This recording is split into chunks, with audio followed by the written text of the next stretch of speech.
Baik, assalamualaikum. Saya ulangi karena tadi belum ter-record ya, mohon maaf. Assalamualaikum warahmatullahi wabarakatuh. Sebelumnya perkenalkan, nama saya Muhammad Gabriel Rofdiansyah dengan NIM 120422112.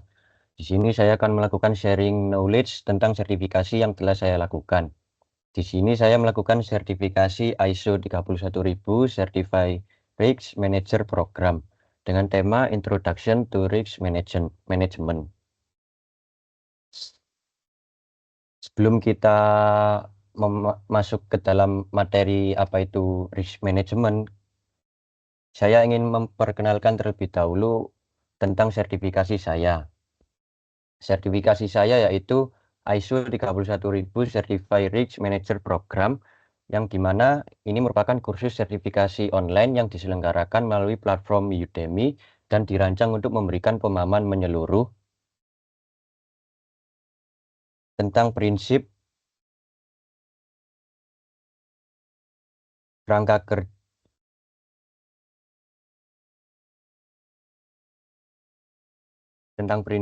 kerja dan proses manajemen risiko sesuai standar internasional ISO 31000. Pelatihan ini memberikan pengertian keterampilan praktis dalam mengidentifikasi, menganalisis, dan mengelola risiko secara efektif di berbagai konteks organisasi.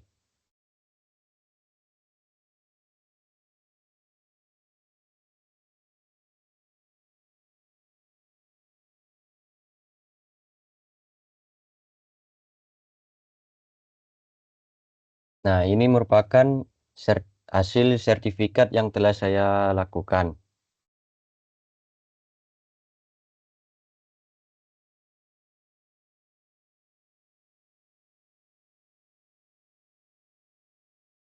Selanjutnya, apa sih ISO 31000 itu? ISO 31000 adalah standar internasional untuk manajemen risiko yang diterbitkan oleh International Organization for Standardization atau ISO.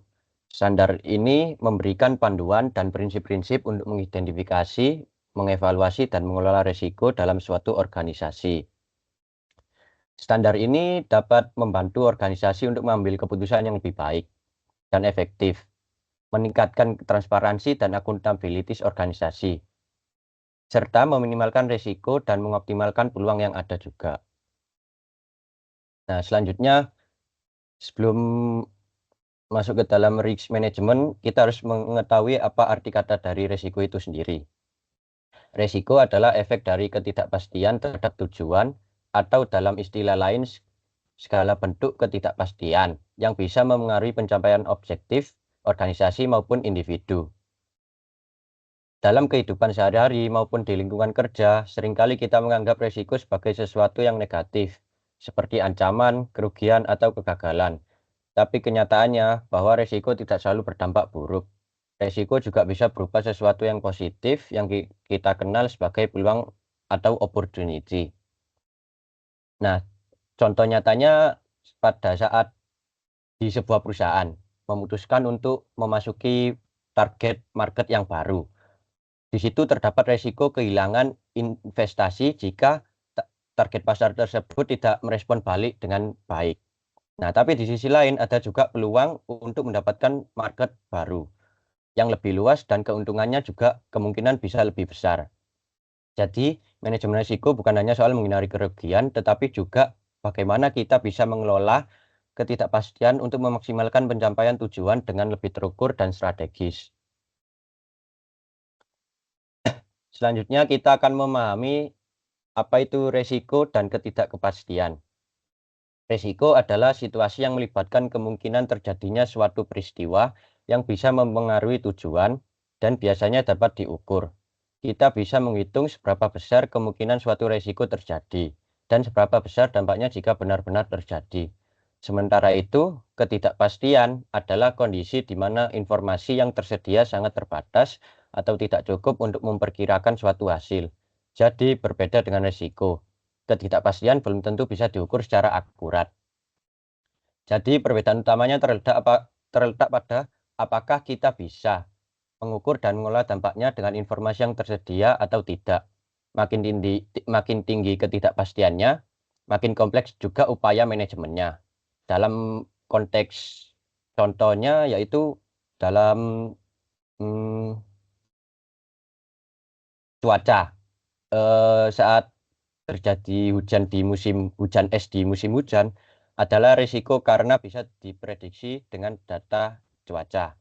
Tapi badai besar yang tiba-tiba ada akibat perubahan iklim ekstrim yang terjadi itu merupakan ketidakpastian. Selanjutnya yaitu istilah-istilah dalam manajemen risiko. Dalam manajemen risiko ada beberapa istilah penting yang seringkali digunakan dan memiliki makna yang berbeda. Memahami perbedaan istilah-istilah ini membantu kita mengelola risiko dengan lebih tepat dan sistematis. Istilah yang pertama yaitu hazard. Hazard adalah sesuatu yang memiliki potensi untuk menimbulkan kerugian. Contohnya, bahan kimia yang mudah terbakar yang berada di lingkungan kerja laboratorium. Istilah yang kedua yaitu peril. Peril ini adalah kejadian atau insiden yang bisa menyebabkan hazard tadi menimbulkan dampak nyata. Contohnya seperti jika terjadi percikan api di dekat bahan kimia tadi yang dapat menyebabkan bahan kimia tersebut meledak atau terbakar. Kemudian istilah yang ketiga yaitu resiko. Resiko di sini adalah kemungkinan terjadinya kerugian, termasuk seberapa besar dampaknya.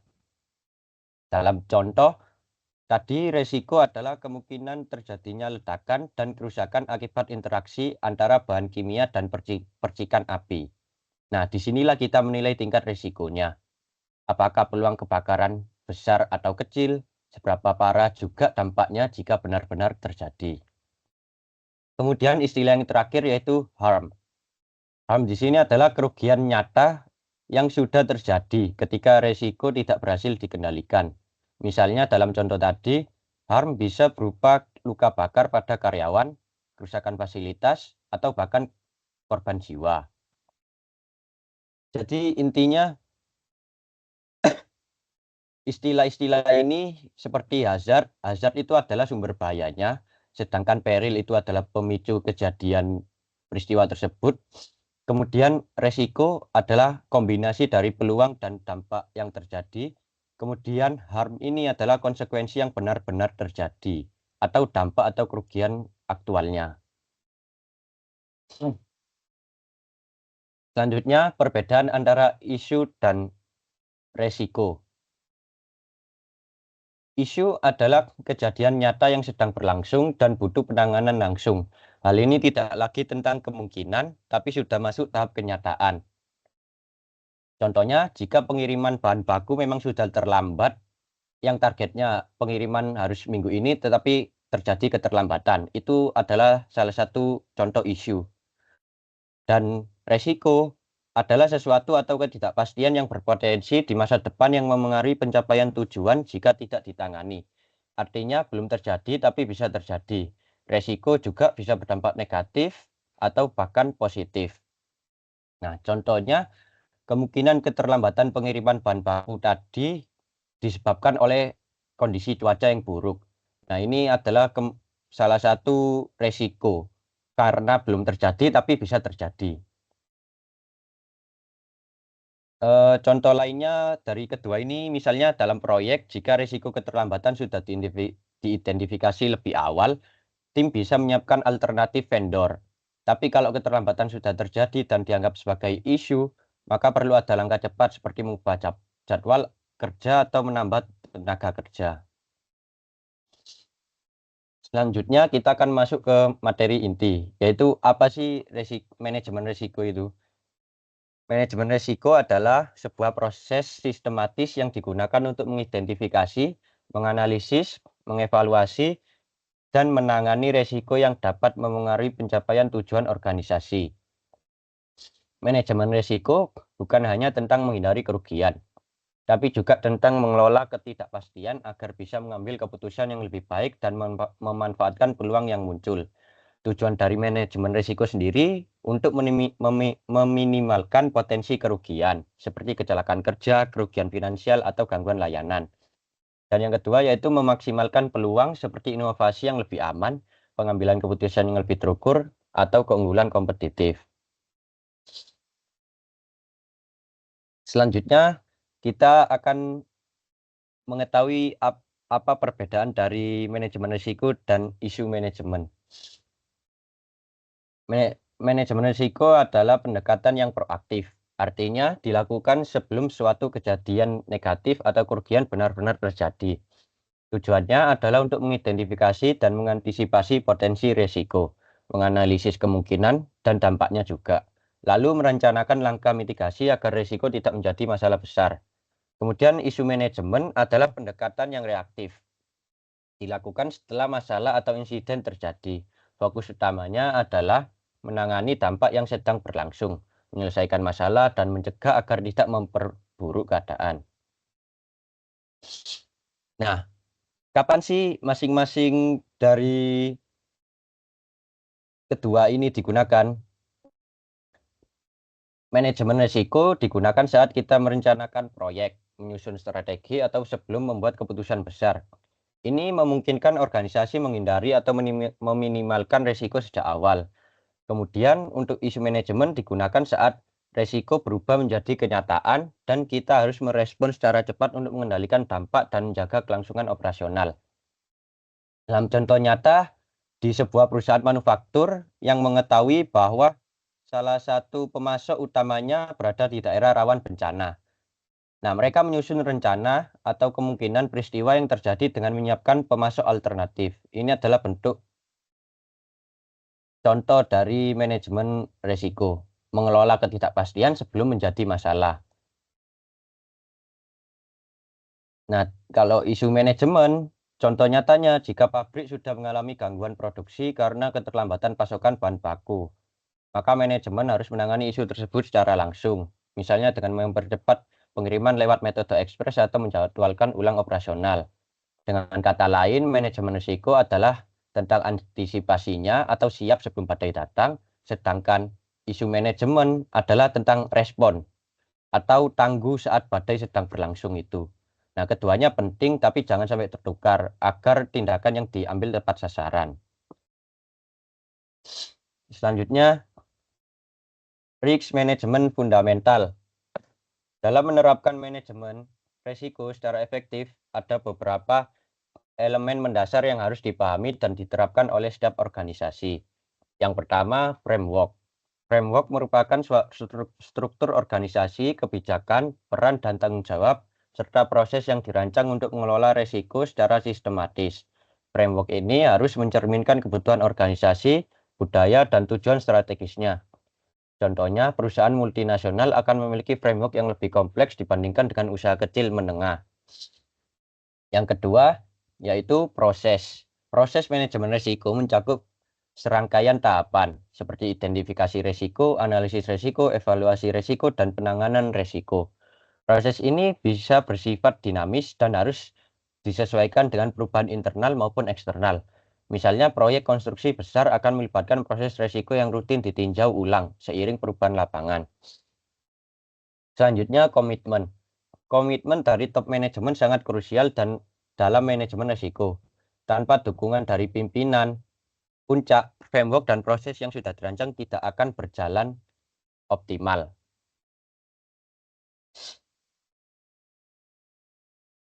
Selanjutnya, framework risk management, kerangka kerja manajemen risiko. Dengan kerangka kerja manajemen risiko ini dapat membantu organisasi mengidentifikasi, menilai, dan mengelola risiko dengan lebih efektif. Salah satu elemen penting dari framework atau kerangka kerja ini adalah leadership and commitment dalam organisasi, yang merupakan faktor penting untuk keberhasilan pengelolaan risiko. Nah, di dalam elemen leadership and commitment ini terdapat 5 elemen lagi lainnya, yaitu seperti integration, design, implementation, evaluation, dan improvement. Nah, untuk integration ini merujuk pada upaya organisasi untuk mengintegrasikan manajemen risiko ke dalam seluruh aspek operasional organisasi. Hal ini mencakup integrasi manajemen risiko ke dalam perencanaan strategis organisasi, proses bisnis, kebijakan, dan praktik kerja sehari-hari. Kemudian desain. Desain ini merujuk pada pengembangan kerangka kerja manajemen resiko organisasi yang tepat untuk mengidentifikasi, menilai, dan mengelola resiko. Hal ini mencakup desain kebijakan dan prosedur yang diperlukan untuk melaksanakan manajemen resiko dengan baik. Kemudian kerangka kerja yang ketiga yaitu implementation. Implementasi ini merujuk pada implementasi kerangka kerja manajemen risiko organisasi. Hal ini mencakup pelaksanaan kebijakan dan prosedur yang telah dirancang, serta pelatihan dan pengembangan staf yang diperlukan untuk memastikan bahwa manajemen risiko dilakukan secara efektif. Kerangka kerja yang selanjutnya yaitu evaluasi. Evaluasi ini merujuk pada pengukuran dan penilaian efektivitas manajemen risiko pada organisasi. Hal ini mencakup pengukuran kinerja, audit, dan pengujian terhadap manajemen risiko organisasi. Dan kerangka kerja yang terakhir yaitu improvement, yang merujuk pada usaha untuk terus memperbaiki manajemen risiko organisasi. Hal ini mencakup peningkatan kebijakan dan prosedur, pelatihan staf, dan pengembangan kerangka kerja manajemen risiko organisasi untuk memastikan bahwa manajemen risiko tetap relevan dan efektif.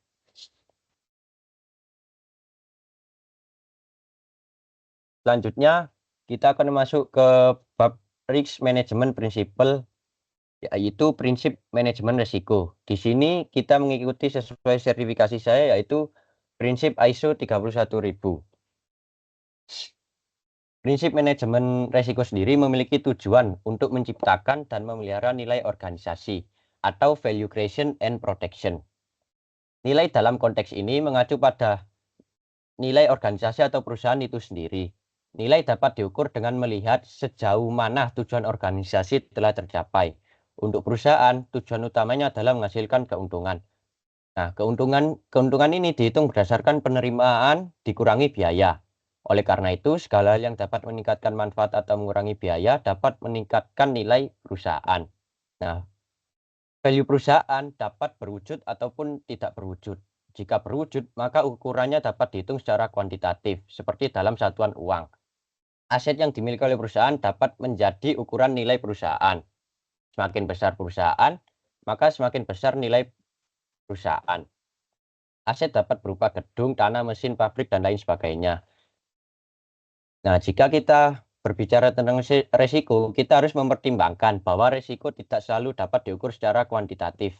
Terkadang resiko dapat bersifat intangible dan hanya dapat diukur secara kualitatif. Contohnya adalah tingkat keselamatan dan kesehatan manusia, keamanan, kepatuhan pada hukum, kematangan budaya organisasi, dan ketangguhan dalam menghadapi gejolak atau perubahan lingkungan strategis, dan masih banyak lainnya.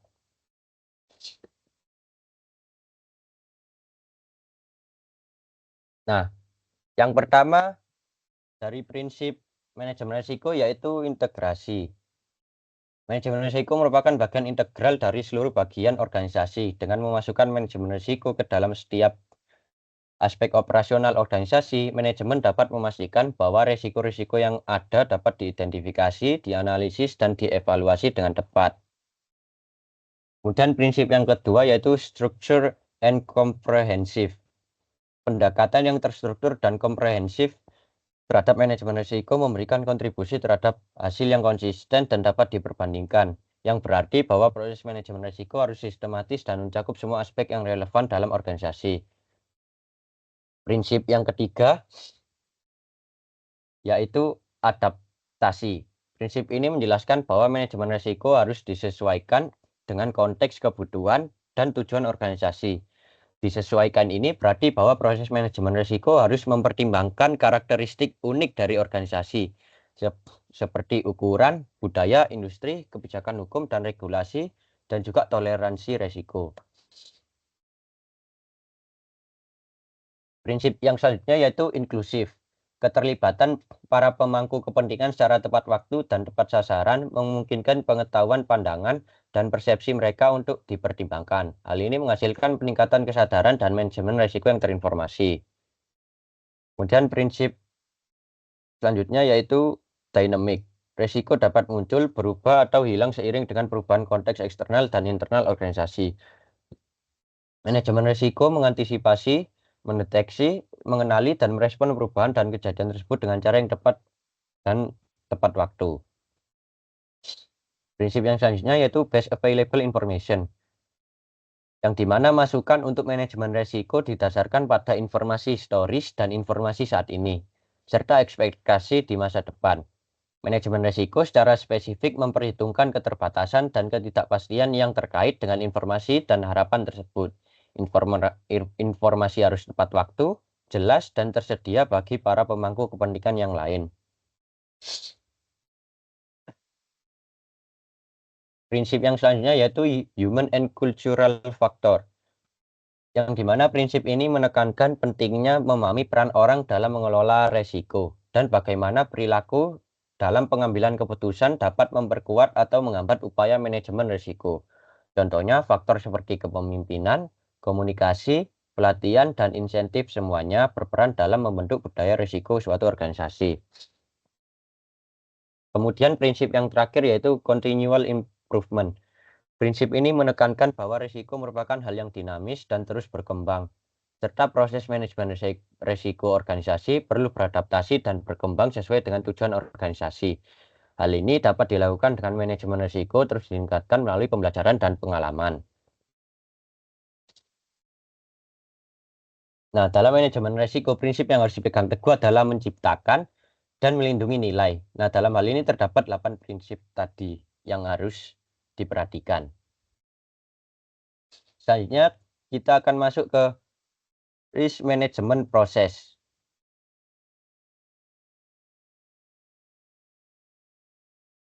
Di sini proses manajemen risiko berdasarkan ISO 31000 di tahun 2018. Proses ini dirancang untuk fleksibel dan dapat diterapkan pada sebuah tingkatan dalam sebuah organisasi dan pada semua jenis risiko. Proses manajemen risiko ini bertujuan untuk meningkatkan pengambilan keputusan, mempromosikan manajemen proaktif, meningkatkan ketahanan, dan mendukung perbaikan terus-menerus dalam sebuah organisasi. Dalam gambar ini menunjukkan bahwa manajemen risiko adalah proses terintegrasi dan berulang yang memerlukan komunikasi terus-menerus, pemantauan, dan dokumentasi yang jelas untuk pengambilan keputusan yang lebih baik. Lingkaran biru ini mengartikan proses yang terintegrasi dan berulang. Nah, di dalam proses manajemen risiko terdapat beberapa proses. Yang pertama yaitu menetapkan konteks. Menetapkan konteks ini seperti menetapkan skop, konteks, dan kriterianya. Nah, langkah ini melibatkan mendefinisikan ruang lingkup dan batasan dari proses manajemen risiko, serta mengidentifikasi faktor-faktor internal dan eksternal yang dapat mempengaruhi tujuan organisasi.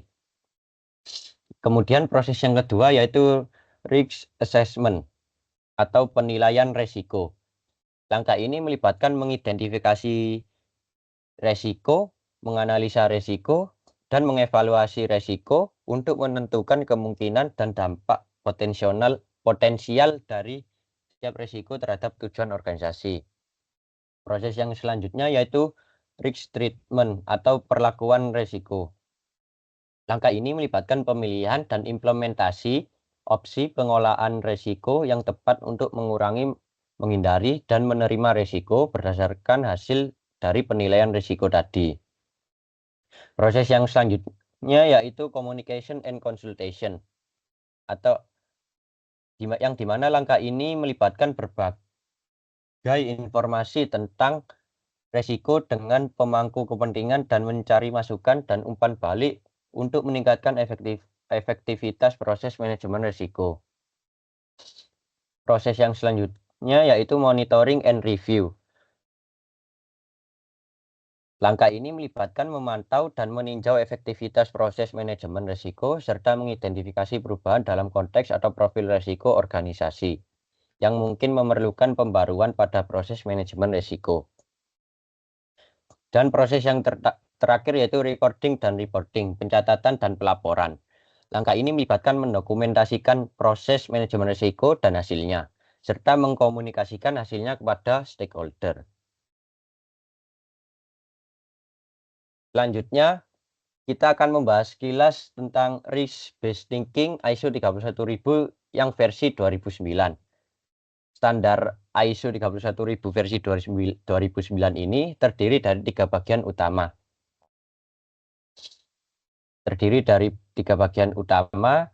Yaitu bagian pertama menjelaskan definisi, prinsip, dan kerangka kerja umum untuk manajemen resiko. Bagian kedua membahas panduan praktis untuk menerapkan kerangka kerja resiko, termasuk identifikasi resiko, evaluasi resiko, dan perlakuan resiko. Bagian ketiga memberikan panduan khusus untuk menerapkan manajemen resiko dalam konteks tertentu, seperti lingkungan bisnis, keuangan, dan sektor publik. Nah, sebenarnya apa sih perbedaan ISO yang versi 2009 dengan yang versi 2018?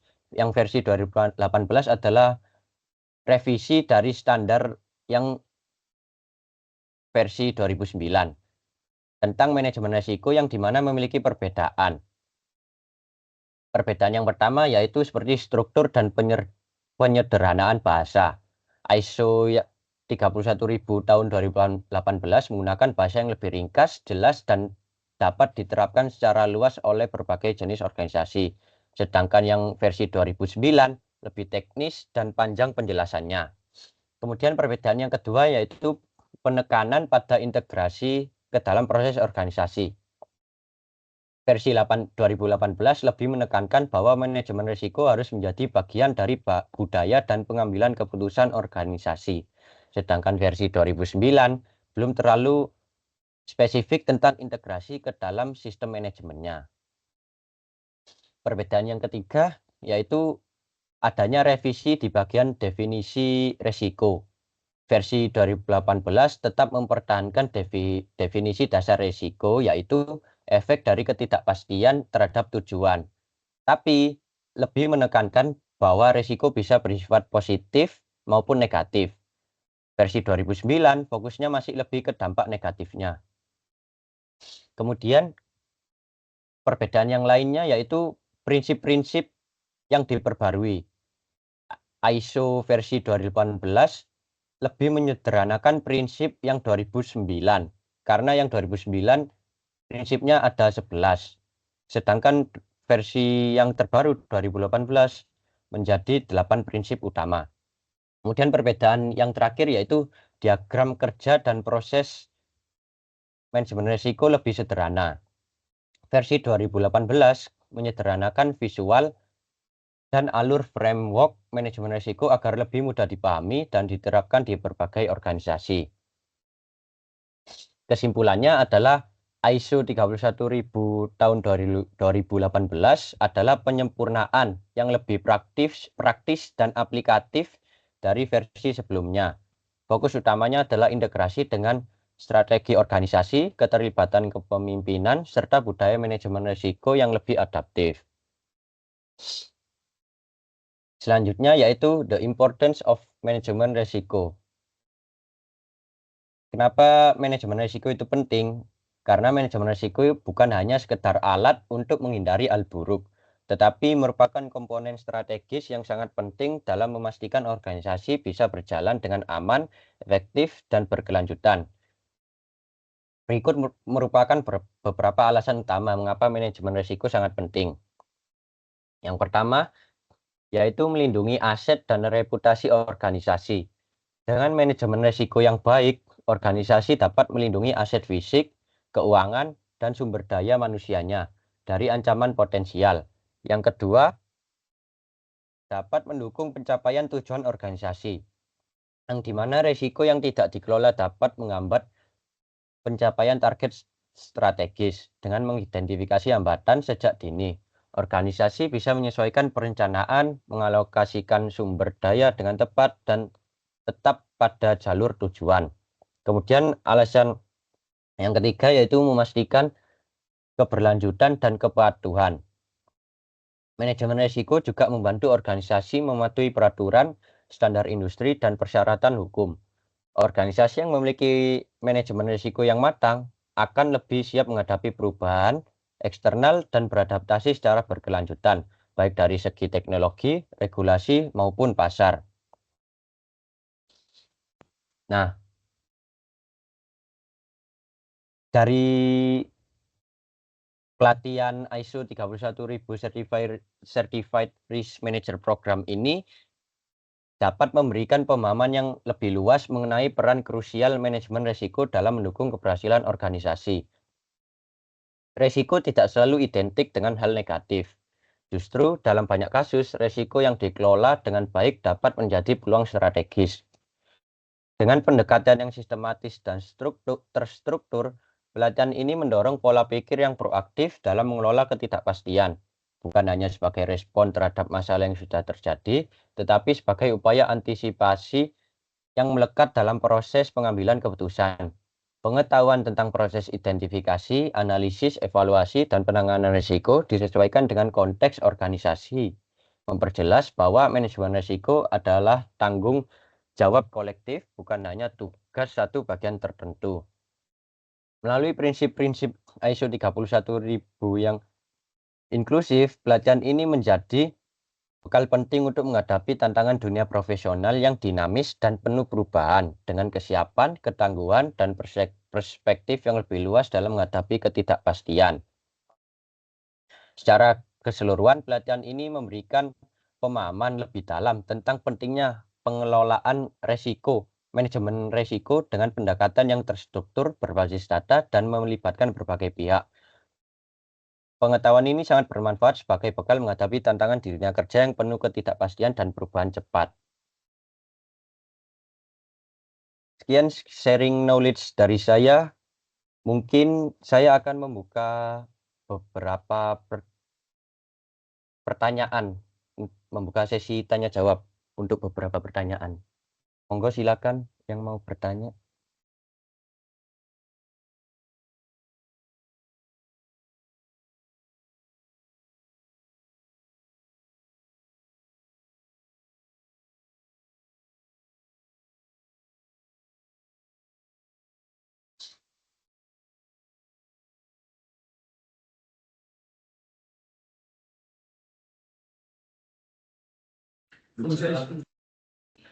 Saya ingin bertanya, Mas Gabrin.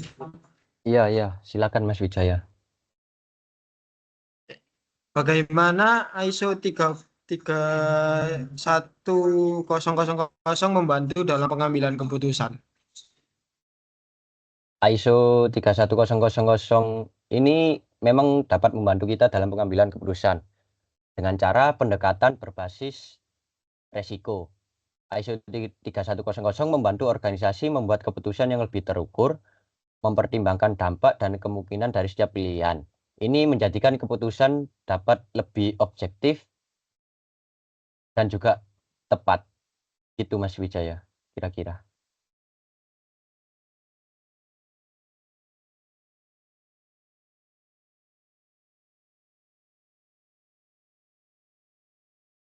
Baik, mungkin ada pertanyaan lain?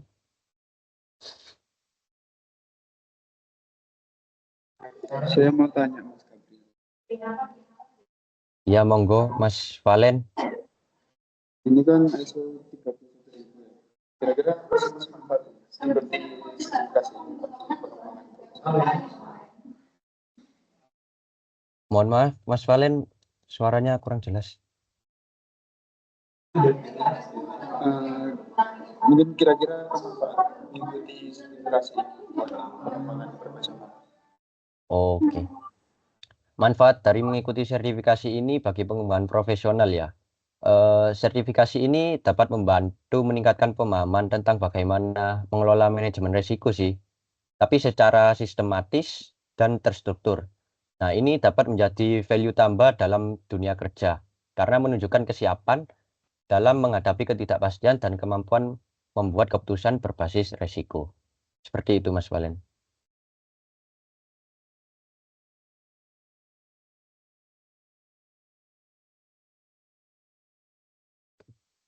Mungkin ada pertanyaan lagi terakhir. Monggo. Iya, silakan Mas Roy Timothy. Mau nanya dong. Ya, Mas. Ya, oke. Mungkin aku boleh tanya ya, terkait apa bedanya antara manajemen